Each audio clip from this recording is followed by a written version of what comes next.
Hello, beautiful souls. So forgiveness and, kind of like deep, deep things that are coming up a lot for people these days, like the need to clear emotions and past experiences, like rumination, things we're ruminating about, things that are coming up a lot. And a lot of that's about forgiveness. Things around that. Anyway, this keeps coming up, so I want to share this idea that I find hugely powerful again. I've shared this once before in videos, and it works like this. It's really simple. It's my version of Ho'oponopono. So Ho'oponopono uses 4 basic statements that you say to the other person in a situation when you're thinking about it, and they are thank you, I love you, I'm sorry, please forgive me. And I use those, and I also turn them around and say them to myself in the situation. So I love me. I forgive myself in the situation. I thank myself for what I got out of the situation, and I'm sorry, that I did these things in the situation.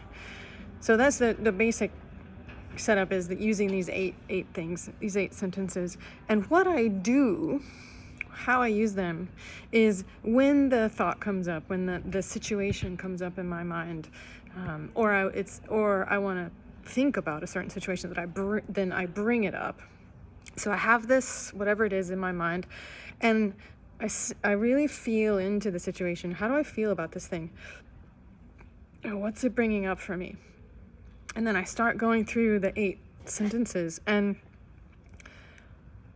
1 or 2 of them, maybe all 8 of them, but I start feeling into it, and 1 or 2 of them is going to really have a lot of juice. It's going to be really hard for me to thank myself, or to forgive myself, or to forgive the other person.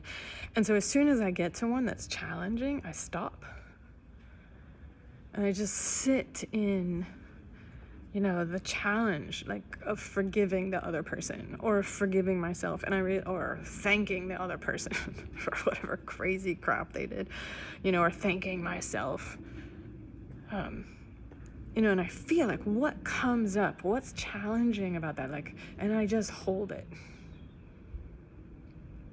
So if I'm having a really hard time forgiving myself or the other person, I sit with that.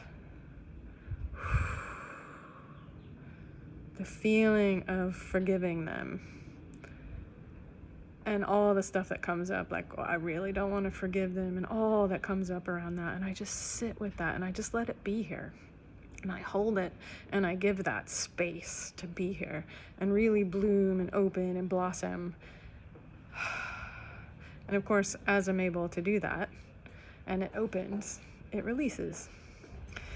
Now, sometimes I have to do it over and over, but I honestly, most of the time when I do that, I don't have that ruminating thought. Again, it's done, it's good. And sometimes when I discovered this, I would clear things that I had been ruminating over for years and years and years and years.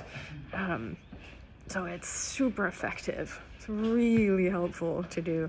It does require your capacity to stay present and focused. So this is easier for people who have a pretty strong meditation practice, or, by meditation I mean some kind of self-awareness practice. So if you're able to stay focused and be with yourself, and also, of course, you want to do it in a place where you feel comfortable and safe. I wouldn't actually do it walking down a street like this. For most people, it's maybe not the safest or most emotionally comfortable space to be diving into stuff in. So that's also a consideration. What else? Other than that, I think, those are pretty big requirements. If you can do both of those things, you're good. So play with that. Of course, make it your own. You might find some little things, little adjustments and tweaks are more helpful for you. So it's one of those life-changing things that I just really want to share with you. So hope that helps. Let me know how it goes. Take care. Bye.